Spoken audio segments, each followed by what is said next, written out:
শিক্ষার্থীদের আন্দোলনে চাপের মুখে এবার পদত্যাগ করছেন ভারতের প্রধানমন্ত্রী নরেন্দ্র মোদী।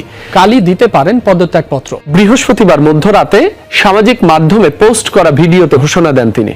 গতকাল থেকে এই গুঞ্জন সরে যাচ্ছেন ভারতের প্রধানমন্ত্রী নরেন্দ্র মোদী। কেবল সময়ের ব্যাপার, কবে পদত্যাগ করবেন তিনি। সরকার ঘনিষ্ঠ সূত্রের খবর, খুব শিগগিরই পদত্যাগপত্র দেবেন প্রধানমন্ত্রী নরেন্দ্র মোদী। এমনকি আগামীকাল শুক্রবারই তা বাস্তবে দেখা যেতে পারে। মোদীর মসনদ কি তবে সত্যিই টলমল করছে? দিল্লির রাজপথে গত কয়েক ঘন্টায় যা ঘটল তা ভারতের রাজনীতির ইতিহাসে এক অভাবনীয় এবং শ্বাসরুদ্ধকর মোড়। একদিকে পুলিশি বর্বরতায় রাজপথে রক্ত ঝরছে সাধারণ শিক্ষার্থীদের, অন্যদিকে ক্ষমতা হারানোর ভয়ে দিশেহারা মোদী সরকার শেষমেশ আপোষের প্রস্তাব নিয়ে হাজির হয়েছে। কিন্তু এখানেই ঘটেছে সবচেয়ে বড় বিস্ফোরণ। সরকারের সেই আপোষের প্রস্তাব আক্ষরিক অর্থেই মুখের উপর ছুঁড়ে ফেলেছে ভারতের জেনজি প্রজন্ম। আন্দোলন থামানো তো দূরের কথা, বরং প্রধানমন্ত্রী নরেন্দ্র মোদীর সর্বশেষ ঘোষণায় এই বিক্ষোভ এখন আরও ক্ষিপ্ত এবং ভয়ঙ্কর রূপ নিয়েছে।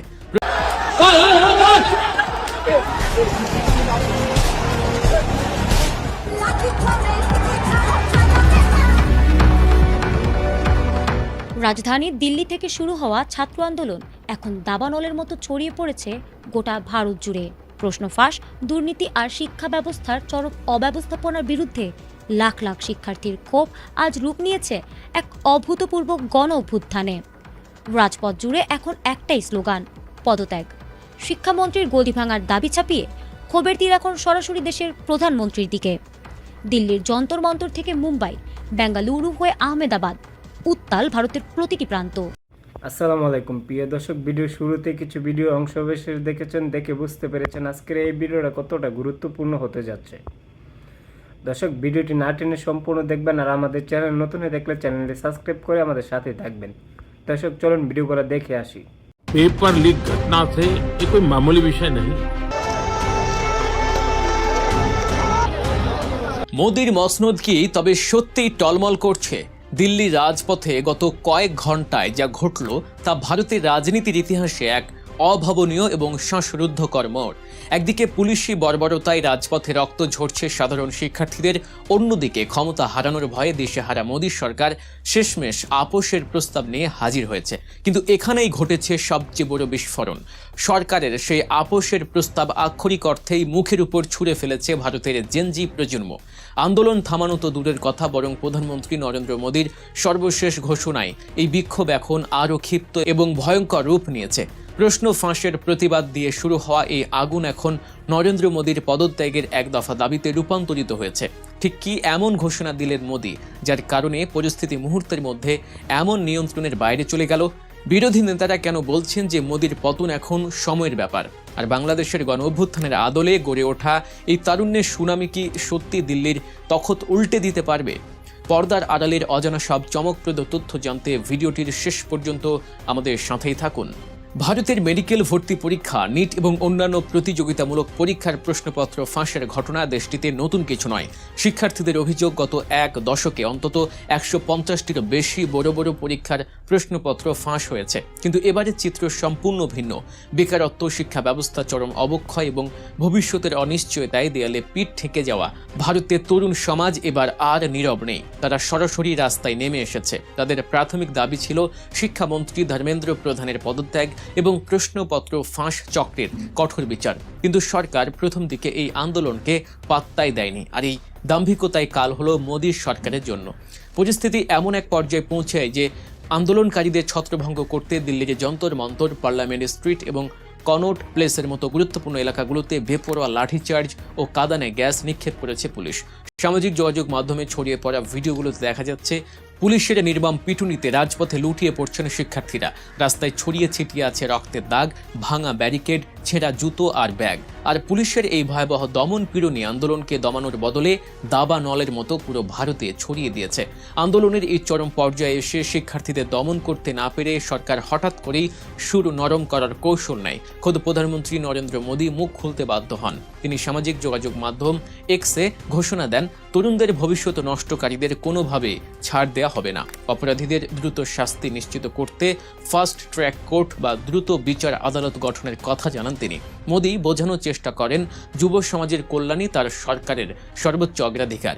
একই সাথে কেন্দ্রীয় স্বাস্থ্যমন্ত্রী জেপি নাড্ডা আন্দোলনকারীদের নেতৃত্ব দেয়া নতুন প্ল্যাটফর্ম ককরোচ জনতা পার্টি বা সিজেপির নেতাদের আলোচনার জন্য তার বাসভবনে আমন্ত্রণ জানান। কিন্তু সরকার হয়তো ভাবতেও পারেনি যে তাদের এই প্রস্তাব বুমেরাং হয়ে ফিরে আসবে। মোদির ফাস্ট ট্র্যাক কোর্ট গঠনের ঘোষণাকে আইওয়াশ বা লোক দেখানো বলে প্রত্যাখ্যান করেছে শিক্ষার্থীরা। অন্যদিকে স্বাস্থ্যমন্ত্রীর আলোচনার প্রস্তাব সরাসরি ছুঁড়ে ফেলে দিয়েছেন সিজেপি নেতারা। সিজেপির এক শীর্ষ নেতা আশুতোষ রাঙ্কা অত্যন্ত কড়া ভাষায় জানিয়ে দিয়েছেন, সাধারণ মানুষ ক্ষুব্ধ, তাই তারা যন্তর মন্তর ছেড়ে মন্ত্রীর বাসভবনে গিয়ে কোনো রুদ্ধদ্বার বৈঠক করবেন না। তিনি সাফ জানিয়ে দেন, আমরা আমাদের সময় নষ্ট করব না। তারা শর্ত দিয়েছেন, আলোচনা যদি করতে হয় তবে তা করতে হবে নিরপেক্ষ কোনো স্থানে অথবা সরাসরি আন্দোলনস্থলে। তরুণদের এই অনড় অবস্থান মোদী সরকারের চরম অহংকারে একটি বিশাল চপেটাঘাত। এই আন্দোলনের সবচেয়ে বড় শক্তির জায়গাটি হলো তরুণদের অদম্য স্পৃহা, যার প্রমাণ সিজেপির প্রতিষ্ঠাতা অভিজিৎ দীপকের একটি পোস্ট। গত কয়েকদিন ধরে প্রচণ্ড জ্বর এবং তীব্র শরীর ব্যথায় ভুগছেন তিনি, কিন্তু তবুও তিনি দমে যাননি। তিনি জানিয়েছেন, কড়া ব্যথানাশক ঔষধ খেয়ে তিনি এতদিন আন্দোলন চালিয়ে নিচ্ছিলেন। সাময়িক বিশ্রামের জন্য কিছুটা দূরে থাকলেও তিনি ঘোষণা দিয়েছেন যে বিশ্রাম নিয়েই তিনি আবারও যন্তর মন্তরের প্রতিবাদ মঞ্চে ফিরে আসবেন। তরুণ নেতার এই আত্মত্যাগ লাখ লাখ শিক্ষার্থীকে বার্তা দিচ্ছে যে যাই হোক না কেন এই আন্দোলন থামবে না, বরং আরও তীব্র হবে। ককরোচ বা তেলাপোকা যেমন যে কোনো প্রতিকূল পরিবেশে টিকে থাকতে পারে, ঠিক তেমনই এই জেনজি প্রজন্ম পুলিশের লাঠি গুলি খেয়েও রাজপথে টিকে আছে। শিক্ষার্থীদের এই অপ্রতিরোধ সাহসের কারণে এখন বিরোধী রাজনৈতিক দলগুলো মাঠে নেমে পড়েছে। লোকসভার বিরোধী দলীয় নেতা রাহুল গান্ধী, প্রিয়াঙ্কা গান্ধী ভদ্রা, অখিলেশ যাদব থেকে শুরু করে আম আদমি পার্টির শীর্ষ নেতারা এখন রাজপথে। প্রধানমন্ত্রীর বাসভবনের সামনে অবস্থান কর্মসূচি পালন করতে গেলে পুলিশ রাহুল গান্ধী ও প্রিয়াঙ্কা গান্ধী সহ বেশ কয়েকজন শীর্ষ নেতাকে আটক করে। রাহুল গান্ধী অভিযোগ করেছেন, মোদী সরকার ভারতের পুরো শিক্ষা ব্যবস্থাকে ধ্বংস করে দিয়েছে এবং এর পেছনে জড়িতদের তারাই সুরক্ষা দিচ্ছে। তবে সবচেয়ে বড় বোমাটি ফাটিয়েছেন আম আদমি পার্টির নেতা অরবিন্দ কেজরিওয়াল। এক সংবাদ সম্মেলনে তিনি প্রধানমন্ত্রী মোদীকে সরাসরি আক্রমণ করে বলেছেন, এই দেশ আপনার বাপের নয়, এটি 140 কোটি মানুষের দেশ। জনগণ স্বৈরাচারী আচরণের জবাব দিতে জানে। তিনি আরও অভিযোগ করেন যে আন্দোলনে অংশ নেওয়া শিক্ষার্থীদের বিরুদ্ধে মিথ্যা মামলা দিয়ে ভয় দেখানোর চেষ্টা করছে সরকার।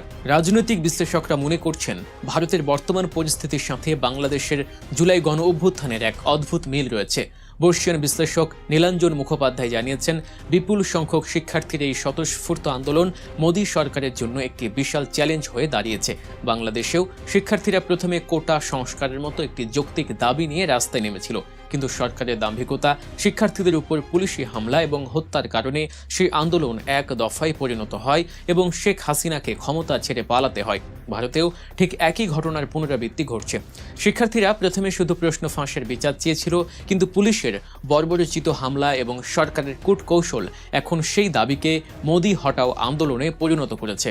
মোদী সরকার এতদিন বিরোধী রাজনৈতিক দলগুলোকে ইভি বা সিবিআই দিয়ে সহজেই দমন করতে পেরেছে, কিন্তু সাধারণ শিক্ষার্থীদের এই জেনজি আন্দোলনকে দমন করা তাদের জন্য প্রায় অসম্ভব হয়ে দাঁড়িয়েছে।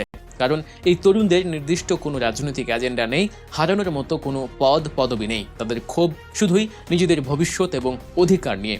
অতীতের মতো এবারও সরকার যদি কঠোর অবস্থান ধরে রাখে এবং বল প্রয়োগ করে এই তারুণ্যের জোয়ার থামানোর চেষ্টা করে, তবে ভারতের পরিস্থিতিও বাংলাদেশের মতো একটি চূড়ান্ত গণ অভ্যুত্থানের দিকে মোড় নিতে পারে বলে আশঙ্কা করছেন অনেকেই। ফাস্ট ট্র্যাক কোর্টের মূলা ঝুলিয়ে কিংবা আলোচনার নামে সময়ক্ষেপণ করে এই জেনজি প্রজন্মকে আর ঘরে ফেরানো সম্ভব নয়। ভারতের রাজনীতি এখন এক অগ্নিগর্ভ পরিস্থিতির উপর দাঁড়িয়ে আছে। সামনের দিনগুলোতে দিল্লির রাজপথে আরও কি চমক অপেক্ষা করছে এবং নরেন্দ্র মোদী তার রাজনৈতিক ক্যারিয়ারের এই সবচেয়ে বড় সংকট কিভাবে মোকাবিলা করেন, সেটাই এখন দেখার বিষয়। দর্শক, আপনার কি মনে হয়, ভারতের এই ছাত্র আন্দোলন কি সত্যি মোদী সরকারের পতন ঘটাতে পারবে, নাকি সরকার কূটকৌশল দিয়ে এই আন্দোলন দমন করে ফেলবে? আপনাদের গুরুত্বপূর্ণ মতামত অবশ্যই নিচে কমেন্ট বক্সে লিখে জানাবেন। এমনই সব চাঞ্চল্যকর এবং বিশ্লেষণধর্মী খবরের আপডেট সবার আগে পেতে গল্প নিউজ চ্যানেলটি এখনই সাবস্ক্রাইব করুন এবং পাশে থাকা বেল আইকনটিতে ক্লিক করে আমাদের সাথেই থাকুন।